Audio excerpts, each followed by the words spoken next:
We all know of the domestic exploits of the three major kids networks, but little do we know of their international production follies. It's certainly only a matter of time before one of them slips through our insular television market and lands here. Will it be Nickelodeon's latest international cartoon, Dorg Van Dango? Surely if every international production rushed in at once, they couldn't stop all of them.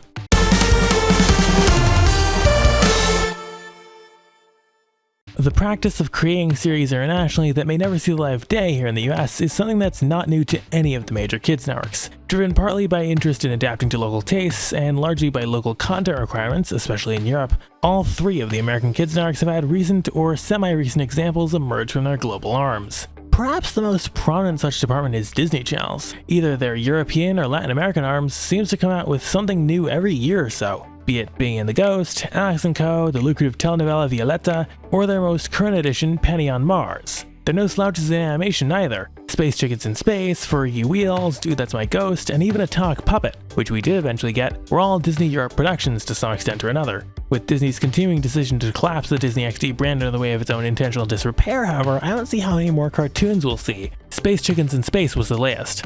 Cartoon Network has been less active in this regard, partly due to its ability to rely on The Amazing World of Gumball, which was produced in Europe, to fill out the European content requirements everyone else has to scramble for. In addition to that, they've got reruns of Robot Boy they can rely on. Their most recent European creation was the 2017 miniseries The Heroic Quest of the Valiant Prince Ivandoe, though Elliot from Earth, set to arrive in a day now, will also emanate from Europe, assuming it's not flung off course onto HBO Max, which, for reasons I've explained in a video down in the description, would suck. CN covers their Latin American bases more thoroughly, with the likes of Villainous, Oswaldo, and Jor-El's brother. I'd be remiss not to mention the wild local success of the programming of CN's Indian sibling Pogo, but Asia's not my most competent department, and I can't be on this tangent all day. Somewhere in between the rampant prevalence of Disney Channel and the understatement of Cartoon Network is the international output of Nickelodeon, of which a sizable chunk of the more recent fare has actually arrived here, given Nickelodeon's history of being generally more welcoming to foreign shows than its rivals. The 2010s on Nick here at home featured a string of telenovela-style series with origins in international creations. 2011's House of Anubis began as the 2006 Dutch Nick series Het Huis Anubis. 2014's Every Which Way, which followed it, was a remake of Nick Latin America's Grachi. 2015's Talia in the Kitchen was a short-lived remake of Nick Latam's Tony La Chef, and 2017's I Am Frankie was likewise an English translation of their production from a few years prior, Yo Soy Frankie. Plus, in 2016, Nickelodeon Nederland premiered mystery series De Ludwigs, which we know better as the simultaneously made production Horror Street.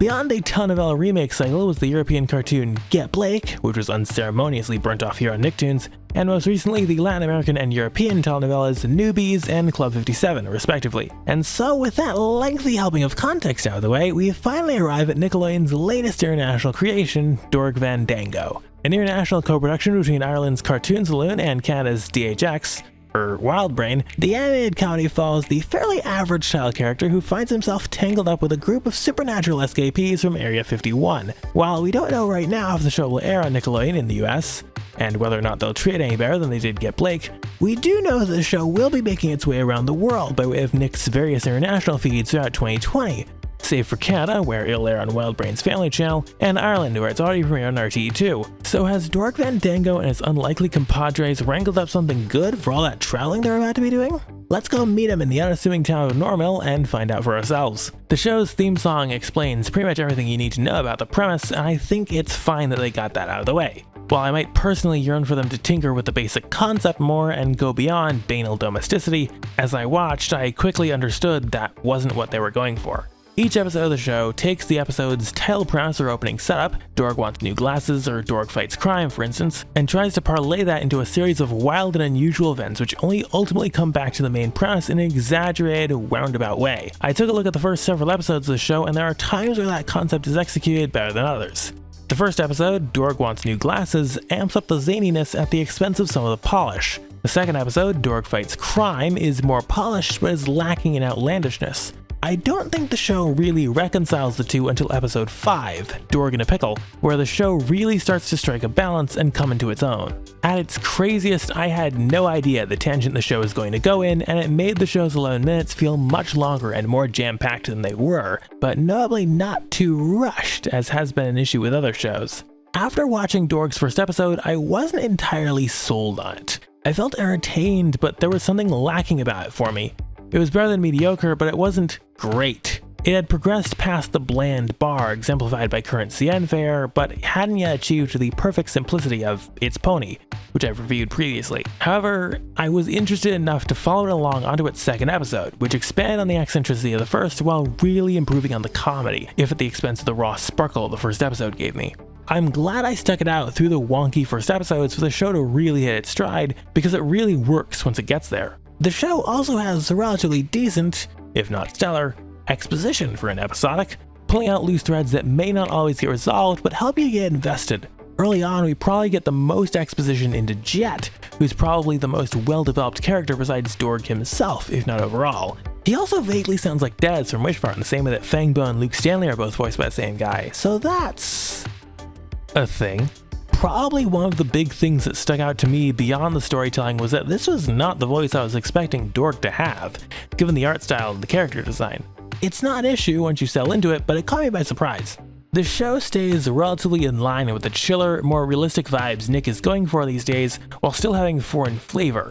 You can sort of tell where everyone pitched in terms of how the show's been influenced. It is American tonally, Canadian in execution, and European artistically.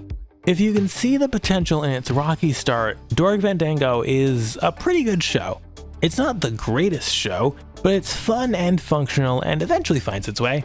I worry that the weaker early episodes have the potential to hamper the audience of this show overall, but if you're not expecting the next genre-defining cartoon out of this, which is a lofty ask in general, chances are you'll be fine. Basically, it's the Nick/International cartoon made for audiences who have been trained to, somehow, appreciate the agonizing slow burns Cartoon Network has seemingly turned into their niche. Regardless of if it ever comes to the US, or if Nick, or viewers, treat it well, Dorg Van Dango is at least worth a look, if nothing more. Their place in the pizzazz scale may not be the greatest, but they've certainly made themselves a home. If you like this, you can check out more reviews of Kids TV from all over the place in the playlist right here or down in the description. If you're up for more exploring, make sure you subscribe. I've got more adventures in the world of television every single week. I'm Benzie Johnson Jr. I'm enthusiastic about television, and I'll see you next time.